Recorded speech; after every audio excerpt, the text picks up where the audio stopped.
back to the Referral Mastery course. Good to be with you again. As a recap, I want to just have a quick look at the apple tree diagram just to remind you where we were in our previous session. And as you're going to see at the end of every session now, there are going to be very clear steps to mastery or pieces of homework that you need to go and do to continually build the next block of the system into your business. So please do keep up with the homework. All right, so the apple tree diagram, as you see it on your screen, the apples represent repeat and referral business. And in order to get repeats and referrals, you need a group of people, because people give us repeats and referrals. And that group of people we're going to call a database. Once your database is organized, you need to start communicating with that database. And that communication has to have multiple touch types. So on the left-hand side, the sunshine, that represents written communication. And I'm going to be teaching you 7 different written communication tools we're going to use to communicate with the people on our database. But that has to be combined with personal contact. You can't just send people stuff. You've got to follow up with, for example, a phone call. And so on the right-hand side corresponds to personal contact. And there are a number of different personal contact techniques that I'm going to be teaching you. Some one-on-one, some group. Then we looked at the little guy walking up his ladder to go and get the apples. You can have very ripe apples. You can have repeat and referral business, people who are willing to refer you, and yet they don't give you the referrals, or they go and use another agent simply because you don't climb up your little ladder, so to speak, and go and get those referrals from them. Now that's what the dialogues are designed to do. When you're having contact with your advocates, as we're going to call them, you're going to be using certain dialogues that we know 100% work really well. So there are 6 dialogues that I'm going to teach you through the course of this program. And then once you've harvested a new client by repeat or referral business, you need to provide exceptional service to that client, and that's what the little fragile container represents, is your service excellence. Okay, so today we are going to be looking at your database and how to organize a database. And what I'm going to do is get you to fill in the 4 steps that we're going to take to organize your database. We're going to look at the first 3 of them today, and then in our next session we'll look at the 4th one separately. But let's write them down now so you know where we're going. The first one is to build. Build is basically to make a list. Make a list of everyone you know. So number 1 is build. Number 2 is sort. Number 3 is capture. And then number 4 is prime. So those are the 4 steps you take to organize a database. Build, sort, capture, prime. And as I say, we're going to look at build, sort, and capture today. So let's begin with looking at building the database. Building the database. One of the most fruitful exercises you will ever do in your business is to make a written list of everyone you know personally. Now, I'm not being dramatic when I say to you, this is one of the most powerful exercises you will ever do in your business. And I'm amazed by how many real estate agents have never done this exercise. So as you're sitting there watching this, can I ask you, have you ever sat down and racked your brain and gone through old files of past clients and worked through your Instagram friends and Facebook friends and your LinkedIn circle and made a single list of every human being on the planet that if you were to phone them and say your first and surname, hey, it's Steve Johnstone speaking, they would know who they were talking to? You know, these don't have to be close friends. This is quite a big group of people. And for a lot of people, this will be a couple of thousand people who you've had contact with in some way or another. For some, it'll be even more than that. Have you ever done that? Well, this is the very first step you're going to take as we head towards working by referral. You need to make a list of every single person on the planet that you know, that if you said your first and surname, they would kind of know who they were talking to. Okay, when you make your list, make sure you include the following 5 groups of people. Who are all my current clients? Who are the buyers that I'm currently working with in some way, shape, or form, or sellers that I'm currently working with?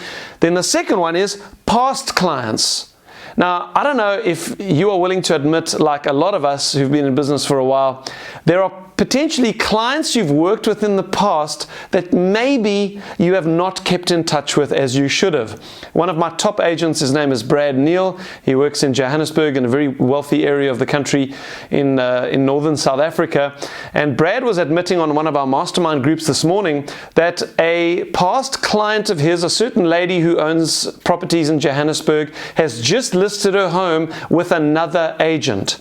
And he was mature enough to say to us, as he was doing his little check-in with our mastermind, by admitting that it was his own fault. He said, I have to get better at keeping in touch with my past clients, and I've actually helped him now with some of the systems I'm going to be teaching you to keep in touch with his past clients better. And he said, if I had just done a better job of building my relationship with that lady, she would have used me because there was no ill feeling. In fact, I gave her a great service in the past, but he just hadn't kept in touch. Well, I don't know what it's going to take for you to get all the lists of names of all of your past clients for the last, let's say, 5 years. Maybe you've got to go through your calendar, scroll back. Maybe you've got files, hard copy files of all of your old transactions. I don't know what you're going to have to do, but you need to find the names and contact details of all your past clients.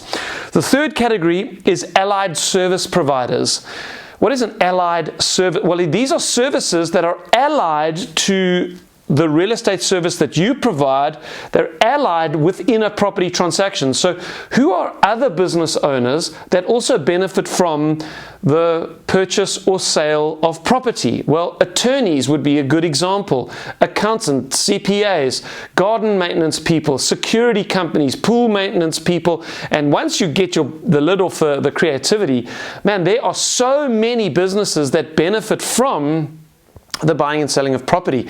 All of those business owners that you know need to go on your list, because I'm going to teach you a separate strategy that we're going to use with allied service providers, where you can begin supporting each other's businesses in a more formal way with referrals.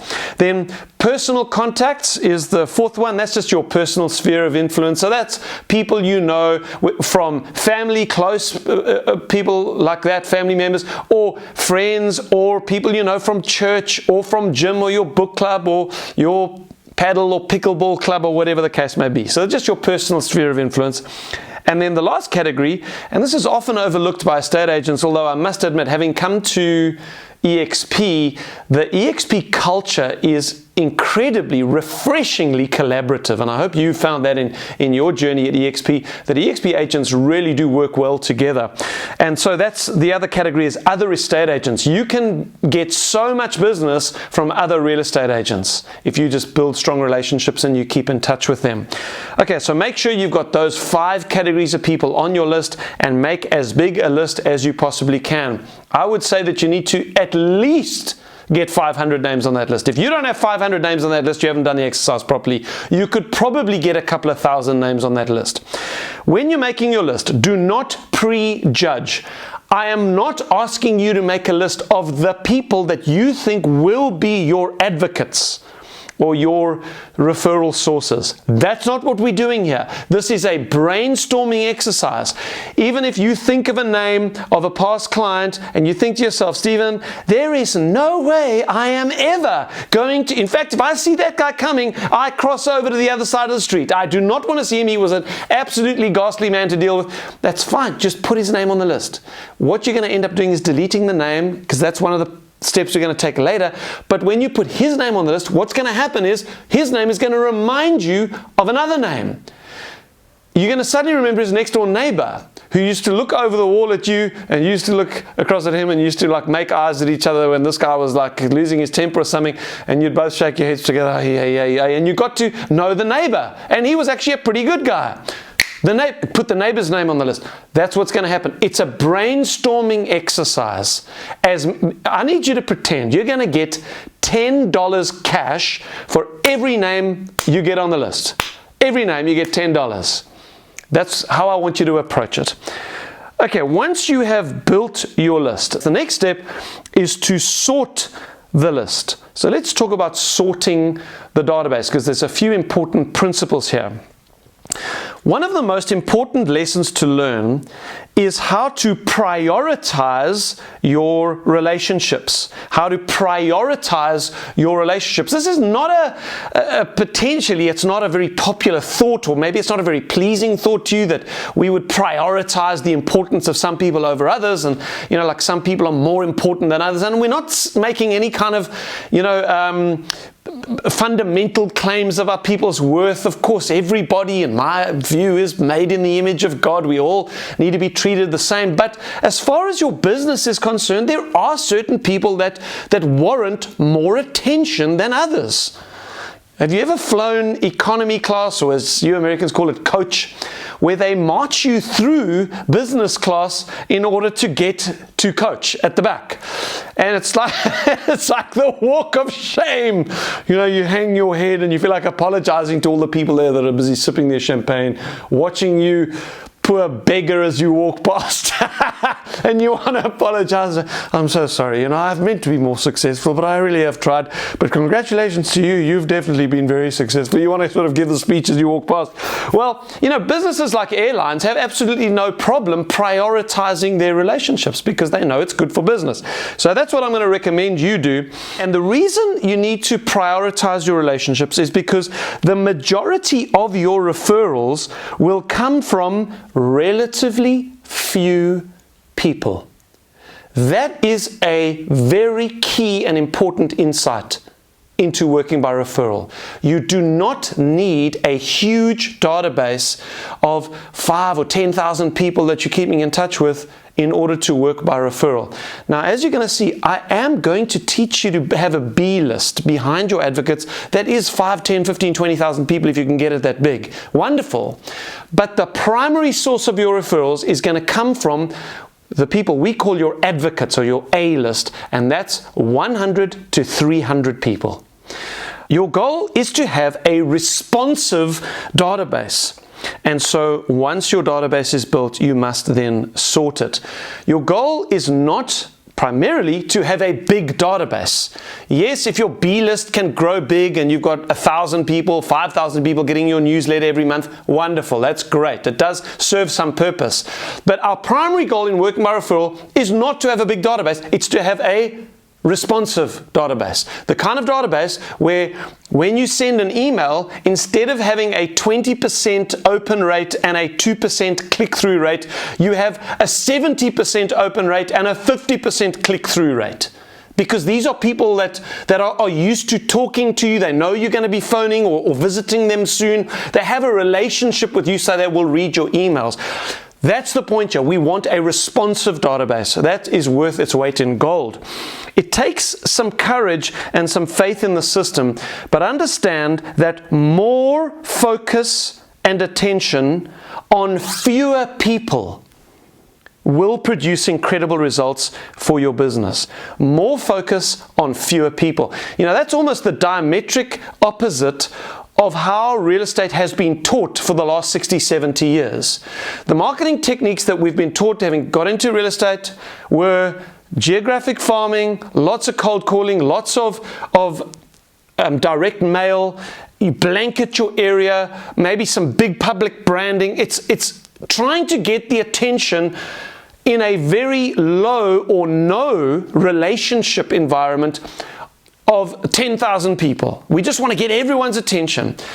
Whereas what I'm teaching is diametrically opposite to that. We're saying focus your attention on a relatively small group, 100 to 300 people, but build very intentional, deep relationships of trust with those people, and you will get 10 times the number of business doing it that way than you will trying to get everyone's attention. Now, fortunately, with modern technology like bulk email, you can actually do both at the same time, which is what I'm going to be teaching you, but the small group is the most important. So now we're going to start talking about actually how to sort your database. How to sort your database. Well, having made your list, your next step is to sort your database into 3 main categories: A's, B's, and D's. A's stand for advocates, B stands for your big list, and D stand for people to be deleted off your list. That's going to be the ghastly man that you never want to talk about again. So let's start with your advocates. these are the people most likely to use you themselves or refer you to others. Shoot for 100 to 300 advocates. Now, 300 is ideal. This is what we're actually going for. Long term, you want 300 people on your advocate list, and you're going to implement our whole multi-pronged approach of building relationships with these people. You can start with 100 if that's all you can get in the beginning. So 100 to 300 advocates. Now, how do you discern who are the people most likely to either use you themselves or refer you? Well, I've got 3 questions that are going to be helpful. And let me just stop at this point and make this point to you. It doesn't matter where these people live. I've had agents through the years often ask me, if they don't live in my area, like, can they be an advocate? And my answer is always the same. It doesn't matter what if they're renting and they don't own a property, or if they're young or they're old, it doesn't matter what the question is. The answer is always the same. Are these people one of the 300 most likely people in the world to either use you themselves or refer you to others? There may be someone that you had a great relationship with who lived in your area, who's moved to a foreign country. Let's say they've moved to Canada. But they still keep in touch because they've got an online business and a lot of their clients are still in your area. For example, that person would be a great person to keep in touch with because they still have a lot of contact with people in your area and so could refer people to you. So this is the important question. Who is most likely to be able to refer you or use you themselves?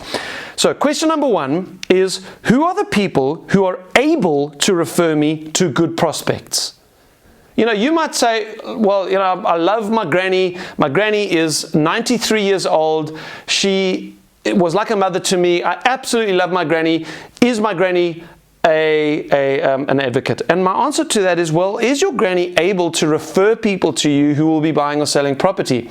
You know, that's the important question here. It's not whether you love your granny or not. It's whether she's able to refer. And in the case of your granny, 93-year-old granny, maybe the answer is no. She won't be an advocate, no. Number 2, who is already close to knowing, liking, and trusting me? Part of what our system is designed to do is to move people along as quickly as we can, the know, like, trust continuum. So there's somewhere along this point, and you want to get them, let's go deeper, you want to get them from knowing you to quite liking you to trusting you. And there are people all along this continuum, and we're wanting them to get deeper. Who are the people who are already some way along this? So another way of saying that is, who have you got a pretty good relationship with at the moment? That's the second question to ask. The third question to ask is, who is personally aligned with my most deeply held values and convictions? And this is just a lifestyle issue. For me, if I'm going to be building my business by keeping in touch quite intensely with a pre-selected group of people, I want to work with the kind of people that I resonate with. I don't like spending time with people who use a lot of foul language. Now, that may be how you roll, and that's okay with you, and that's fine. But for me, I don't like foul language, and I don't like spending time with people who use foul language, and especially if it's blasphemy, I can't stand that. I don't want to spend time with people like that, and so, you know what? They're not going to tick that box for me. I want to spend my life with a community of people who hold my most deeply held convictions together with me. Those are the kind of people that I feel comfortable with. I think there's some wisdom in that. If you did math in school, you may remember this diagram, which is called a Venn diagram. It's where you've got circles that overlap in part. And this is a great way of illustrating who your advocates are. Where you've got these 3 questions that intersect, in other words, someone ticks all 3 boxes. They are able to refer good prospects to you. They are already close to knowing, like, and trusting you.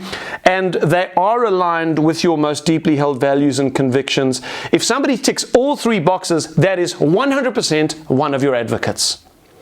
Now, if you do that exercise when you sort your database and you come up with, say, 20 or 30 or 40 advocates the first time you sort the list, go through the list again and be a little bit more generous with your judgments and say, okay, let's include that person, let's include that. Keep going until you have at least 100 advocates.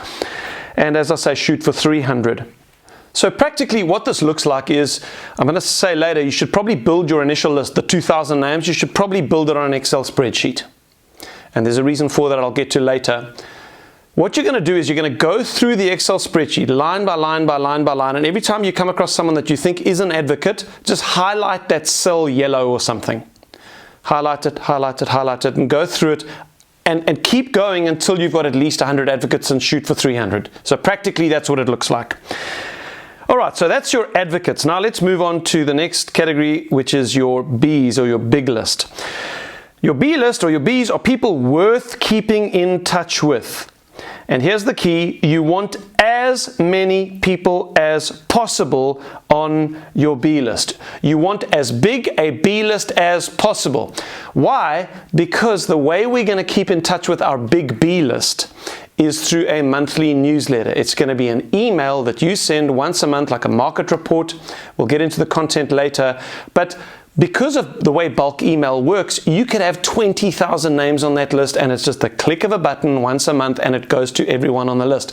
And so because of bulk email and how it works, you can build as big a B list as possible, and the more people you have on it, the better it is.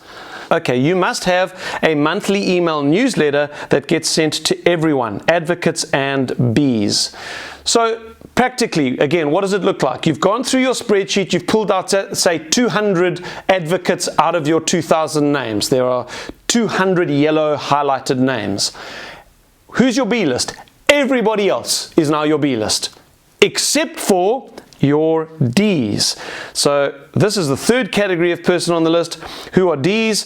People to be deleted from your database. People to be deleted from your database. And that's anyone that, as you're going through the spreadsheet sorting it, you come across a name and your stomach turns. And you think, oh, I can think of nothing worse than keeping in touch with that person. Just delete the row. Just delete them out the database. One of the most beautiful things about working by referral is you don't have to have communication or the ear of 10,000 people using the old school of marketing. You only need 100 to 300 advocates, and that's going to be enough for you to build an incredibly profitable business. You don't have to work with people you don't like. That's the wonderful thing about our strategy. All right, so that's sorting the database. The next step, once you've sorted the database, you've now got your spreadsheet, you've highlighted your advocates, everybody else is now a B, you are going to capture that database onto some kind of contact management system. Okay, so let's talk about capturing your database. Working proactively by referral is impossible without tracking your activities. This is where a good CRM system really helps. Now, as we think about this, you've probably kind of started to add this up in your mind already. If you've got 300 advocates and you're having to make phone calls to those advocates on a regular basis, and you're also having to send different kinds of written communication to them on a regular basis, there's going to come a point where you're not going to remember who you phoned in the last 4 weeks and who needs to be phoned in the next 4 weeks, and who you sent a handwritten note to, and when you had a conversation with Mrs. Jones a month ago, what did Mrs. Jones tell you? You've had 300 other conversations since you spoke to Mrs. Jones. You're never going to remember everything. You are going to have to record all of your touches with your advocates and keep notes on the conversations that you've had. That is impossible to do without a good system, and that's what a good CRM system is designed to do. After sorting your database, import or type your list into your CRM system, tag them as advocate or B list, together with any other tags which may be helpful categories later. Now, you understand how tagging works? A tag on a contact is a way later on that you can filter your list on your CRM system. Let's say you only want to send an email to potential buyers of a single suburb. Now, if you've tagged people as you've been adding them to your database that this is a potential buyer for, Banana Grove, then you can sort that list quickly in the tag column, you only want to see people who are buyers for Banana Grove, and boom, it'll take the 2,000 names and it'll spit out the 20 names that are the potential buyers, and then you can send just those 20 the latest listing in the area, for example. That's how tags work on a CRM system. So you need to figure out how to do that on your CRM, and when you import your initial list, make sure that the advocates are tagged as advocate and the B list are tagged as B list. Okay. All right, what do you need to do before our next session? Here are your steps to mastery. Number one, find out if there is a specific import template for your CRM system. For example, there may be an Excel file format that they give you that you need to import your contacts in.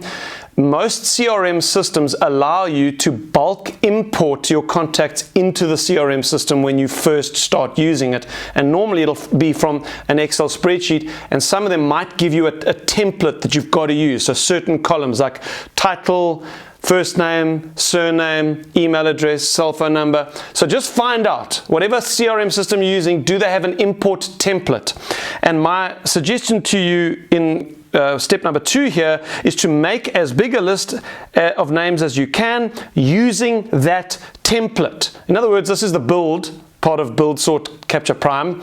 This is making the big list of 2,000 names. Why not make the list right from the beginning using the template that your CRM system is going to use? That way, once you've sorted it and deleted those you don't want, then it's just a click of a button to import it into your CRM system. You don't have to do the work twice. So make your initial list on the Excel template that you're going to need to use. So that's step number 2, make your big list. At the very least, include first name, last name, mobile number, and email address. Then your third step to mastery is sorting the database. Now that you've made your big list, you're going to sort it into your 100 to 300 advocates, your B list, and then you're going to delete your Ds. So that's that thing where you highlight the little cells in a certain color, your advocates and your B list. And then number 4 is to capture or import your advocates and your B list into your CRM system. You got it? So number 1, find out if there's a template you're going to use. Number 2, make your big list. Number 3, sort the list down to advocates, Bs and Ds. And number 4, import that list into your CRM system. Now that takes us to the end of today's session. In our next session, we're going to pick up with the 4th step in organizing your database, which is to prime the database. This is an exercise where you're actually going to phone through all 300 advocates, or however many you got, and we're going to use the first of the dialogues that I'm going to teach you. And it's very exciting because I can tell you now, in that process, you are going to pick up a lot of leads. And we have seen this many times with the agents that have done this with us. And so in order to be ready for that next session, please make sure by the time you get there that you've got your database sorted out and it's been imported into your CRM system. All right, so God bless you. Enjoy the process, and I look forward to seeing you in our next session.